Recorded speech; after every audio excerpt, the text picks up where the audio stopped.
यदि माम प्रतीकारम अशस्त्रम शस्त्रपाणयः धार्तराष्ट्रारणे हन्युस् तन्मे क्षेमतरम भवेत्।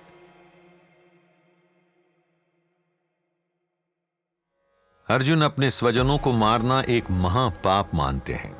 यहां वे कहते हैं कि धृतराष्ट्र के पुत्रों से ऐसा युद्ध करने से अच्छा तो यह होगा कि बिना शस्त्र बिना संघर्ष किए मैं ही उनके हाथों से मारा जाऊं।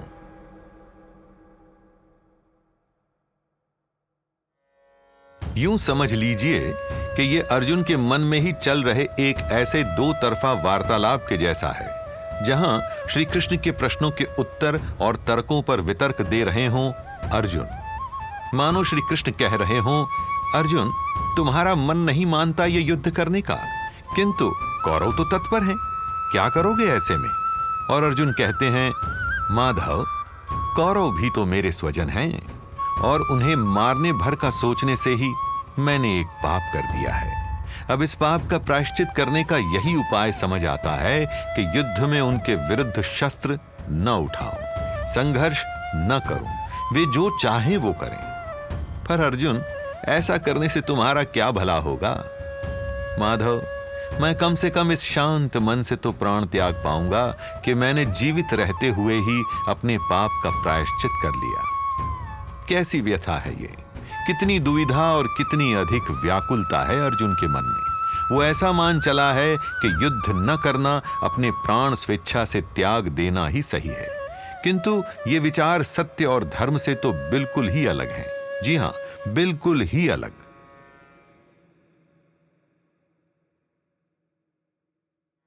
अर्जुन इतना विचलित हो चला है कि अब हार मान ली है। हृदय में संघर्ष की इच्छा तक नहीं बची।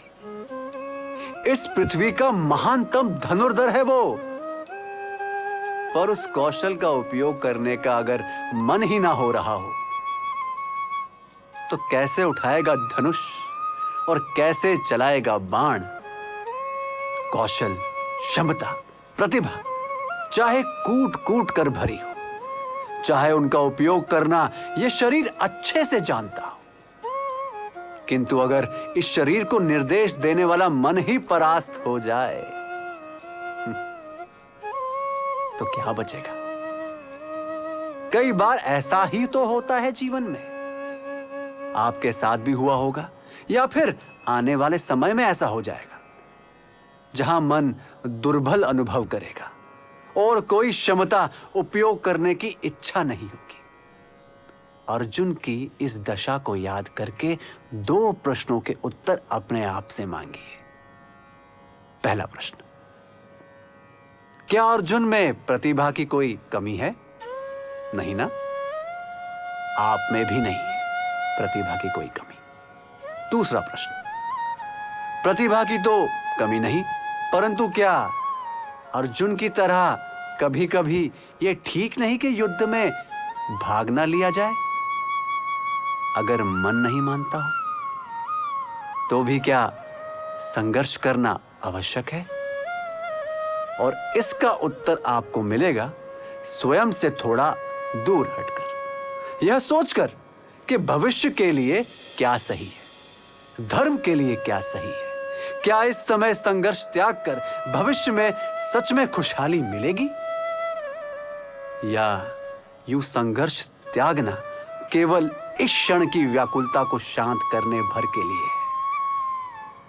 अगर भविष्य के लिए, धर्म के लिए कोई संघर्ष आवश्यक है तो वो संघर्ष कीजिए। प्रतिभा आप में असीम है।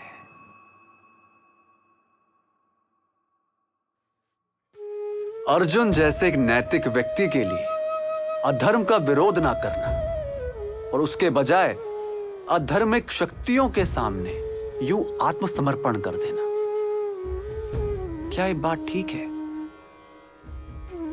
क्या ये वास्तव में अहिंसा है जैसा कि अर्जुन मान रहा है? क्या इससे समाज को कोई लाभ होगा? क्या औरों का कल्याण होगा? अधर्म को बढ़ावा देने वाला कोई भी कार्य समाज में कल्याण नहीं लाता। तो क्या हिंसा का उपयोग किया जाए? हमें यह समझना चाहिए कि कोई भी वस्तु, कोई भी माध्यम सही गलत नहीं।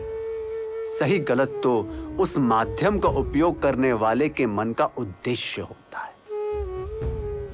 जैसे कि एक तीव्र धार का चाकू किसी हत्यारे के हाथ में हो तो किसी की जान ले सकता है, किंतु वही चाकू जब कोई शल्य चिकित्सक किसी के उपचार के लिए उसकी त्वचा काटने में प्रयोग करता है तो वो चाकू जीवनदायी है।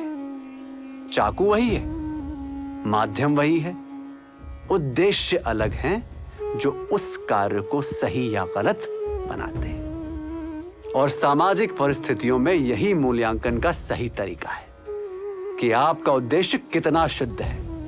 अगर अधर्म होता दिखे, किसी पर अत्याचार होता दिखे, तो उसके विरोध में आवाज उठाना सही है। अगर कानूनी प्रक्रिया के माध्यम से किसी को दंडित करवाना पड़े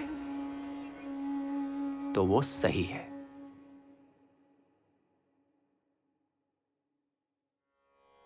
व्यवसायिक जीवन में हम कई बार इस दुविधा में फंस जाते हैं, क्या मतभेदों को अनदेखा करके सर्वदा शांति रहा जाए?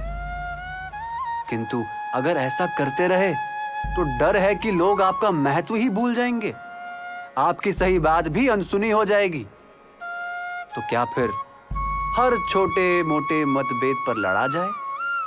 किंतु यहां लोग आपसे डरने लग जाएंगे, आपसे कतराएंगे। इस दुविधा को सुलझाने के लिए दो द्वारों से निकलना होगा। क्या आपका विचार, आपका सुझाव संगठन के दूरगामी उद्देश्यों से मेल खाता है? संगठन को वहां ले जाने में मदद करता है? दूसरा द्वार, मतभेद व्यक्तिगत तो नहीं। अगर आपका मतभेद व्यक्तिगत नहीं, अगर आपका सुझाव संगठन के उद्देश्यों के लिए अच्छा है, तो फिर अपने विचारों को पूरे निश्चय के साथ आगे रखिए। कभी कभार इस पर विवाद भी हो सकता है, किंतु विवाद के हर कदम पर यही दो द्वार काम आएंगे। मतभेद व्यक्तिगत ना हो जाए और दोनों तरफ से आने वाले विचार संगठन के उद्देश्यों से मेल खाते हो। अगर ऐसा रहा तो यह विवाद तर्क संगत है, संगठन के लिए अच्छा है।